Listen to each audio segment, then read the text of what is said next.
చాలామంది అడుగుతారు, digital marketing నేర్చుకుంటే శాలరీ ఎంత వస్తుంది? యూట్యూబ్లో చూస్తే 50,000, 40,000, 1,00,000 ఇలా డిఫరెంట్గా చెప్తారు. ఫస్ట్ మనం ఫ్రెషర్స్ గురించి మాట్లాడుకుందాం. డిజిటల్ మార్కెటింగ్ బేసిక్ స్కిల్స్ ఉంటే శాలరీస్ వచ్చేసి 10,000 నుంచి 15,000 బిట్వీన్ ఉంటుంది. ఇన్ కేస్ టూల్స్, యాడ్స్ ఇవి కూడా చేయడం వస్తే 15 నుంచి 20,000 బిట్వీన్లో ఉంటుంది.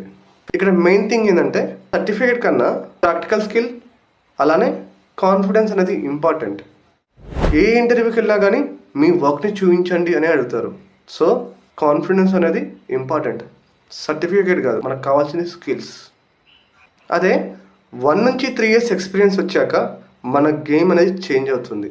ఇక్కడ కంపెనీస్ ఇవి చూస్తాయి: ads results, leads, sales and campaign handling. Salary range వచ్చేసి 25,000 నుంచి 40,000 ఉంటుంది. కరెక్ట్ స్కిల్స్ ఉంటే 50,000 వరకు కూడా ఉంటుంది. Google ads, meta ads, analytics, conversion tracking ఇవన్నీ వచ్చిన వాళ్ళకి డిమాండ్ అనేది ఎక్కువగా ఉంటుంది.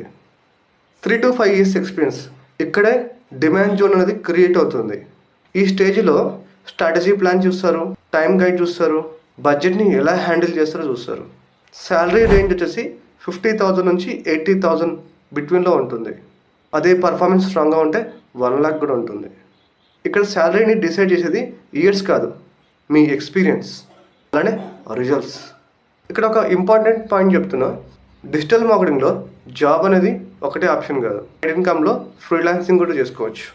ఫైనల్గా నేను ఒకటే చెప్తాను, డిజిటల్ మార్కెటింగ్ అనేది ఈజీ మనీ కాదు. డిజిటల్ మార్కెటింగ్ అనేది ఒక స్కిల్ బేస్డ్ కెరియర్.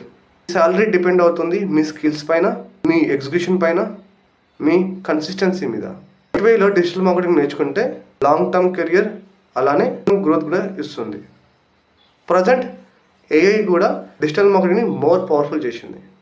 ఈ టాపిక్ మీకు క్లారిటీ ఇస్తే కనుక కామెంట్లో శాలరీ అని టైప్ చేయండి.